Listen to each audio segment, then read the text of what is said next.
Well, joining me on the program from Scottsdale, Arizona, is attorney and social justice activist Deedra Abboud. And in Washington, D.C., is a legal advisor at the Hispanic Leadership Council, Jeffrey Kihien, Palza. I thank you both for joining us here on the Newsmakers. Jeffrey, let me start with you. Is the president playing a game of chicken with people's lives, especially little children, the economy, and the safety of the United States over this wall issue? No, I don't think so. President Trump has been very clear since day one that we need a strong border security.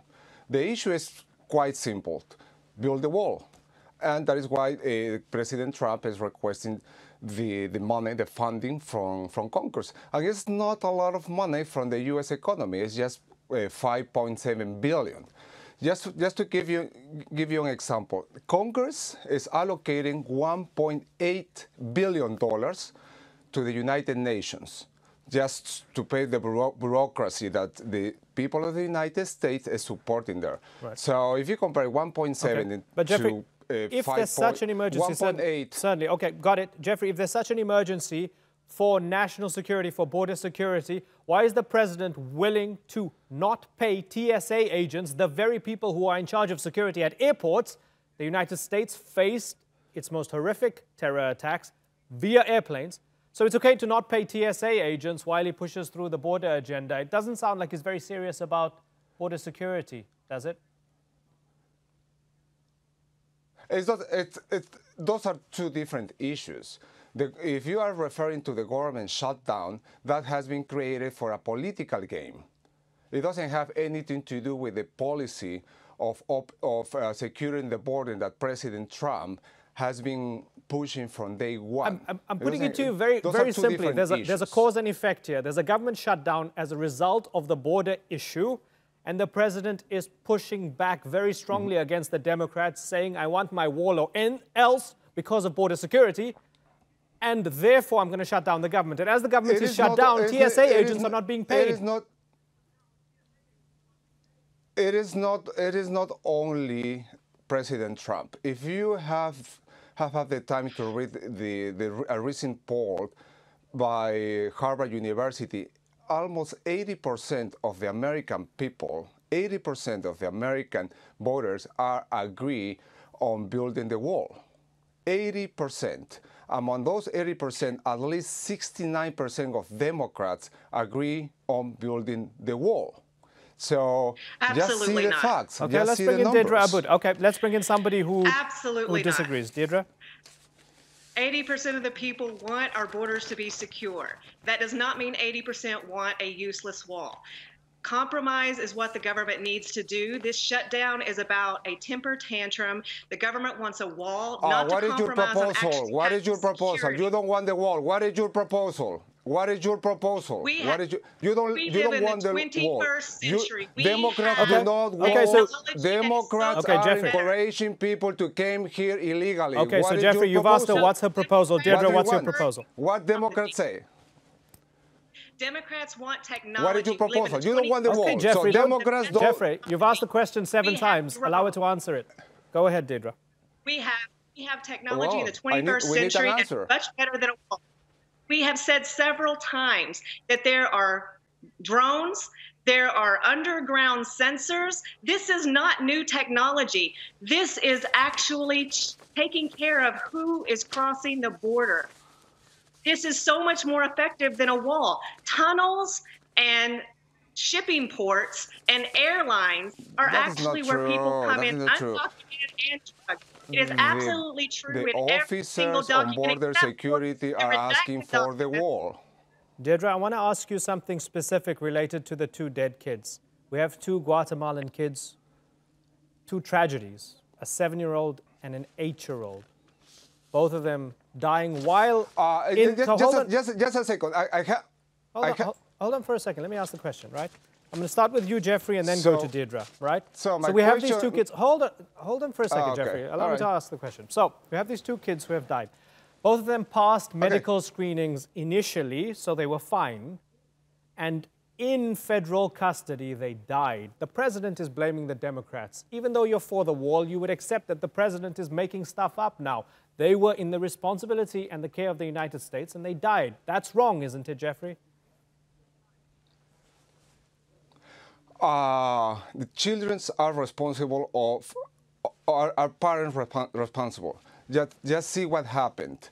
Those kids have been drawn for how many for 3,000 or 4,000 miles or kilometers. They have been traveling for 3 or 4 weeks without water, without shelter, without proper alimentation. So the consequences are.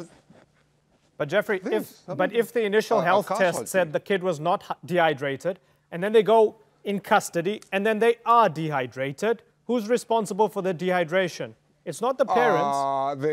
The children and his parent and his father were trying to cross the border through a desert area. Jeffrey, if you have somebody in your prison and that prison dies, aren't you responsible for that person's death?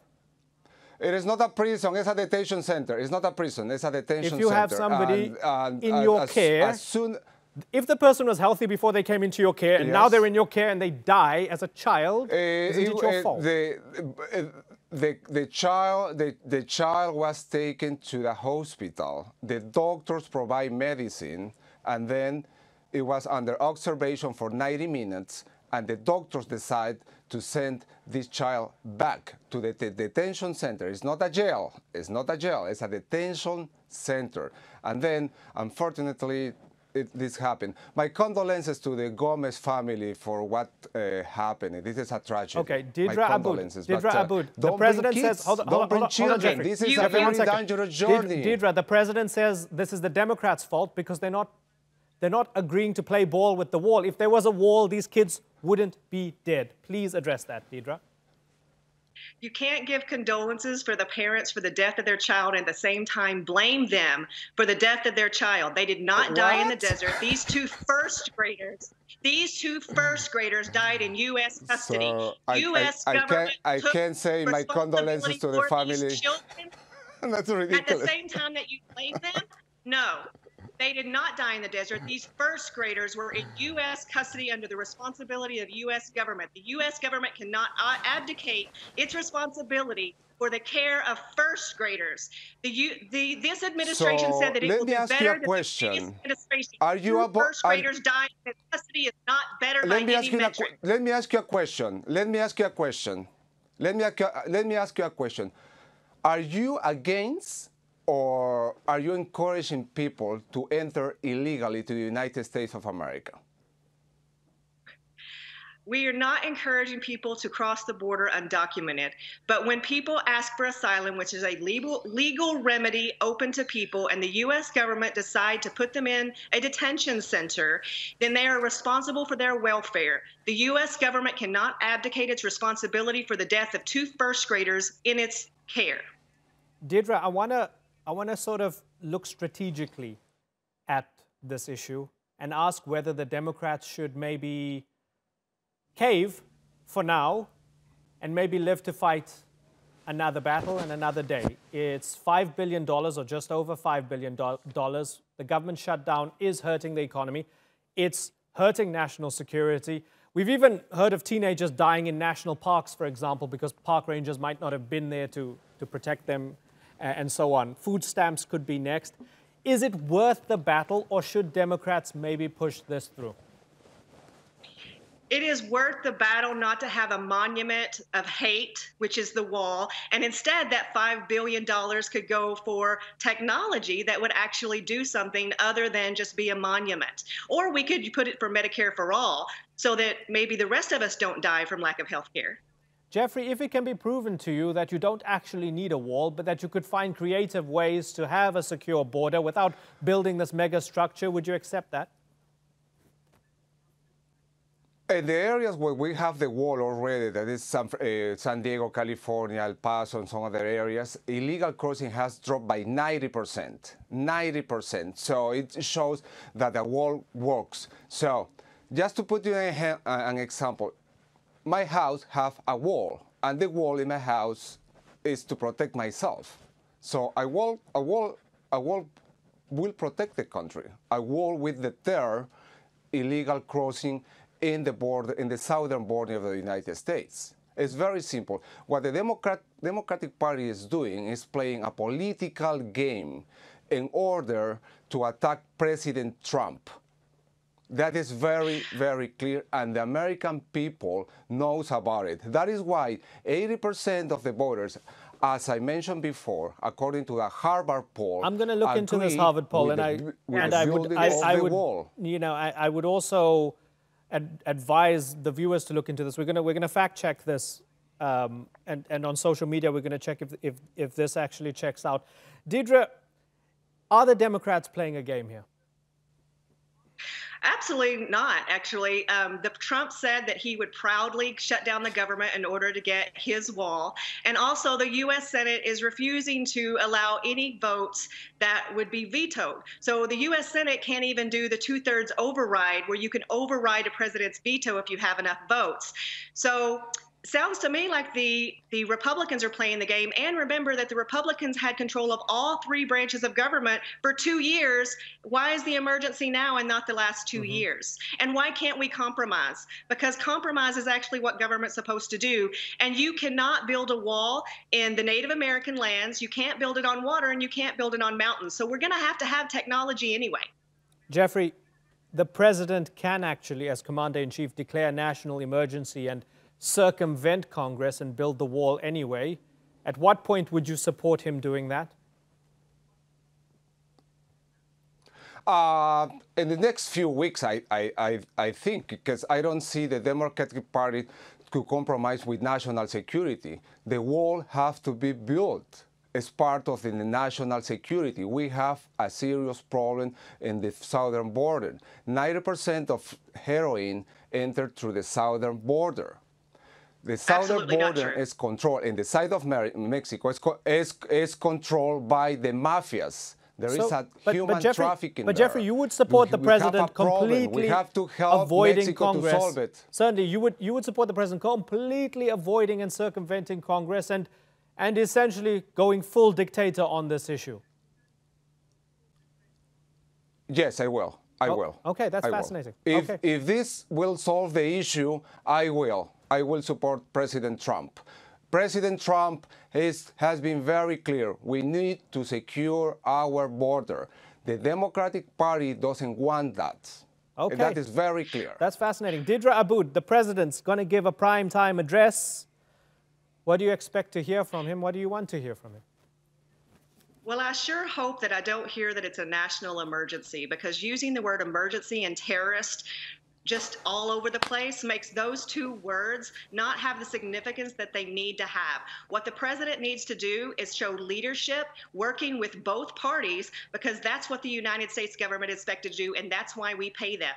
We don't pay them to shut down the government and not do their job.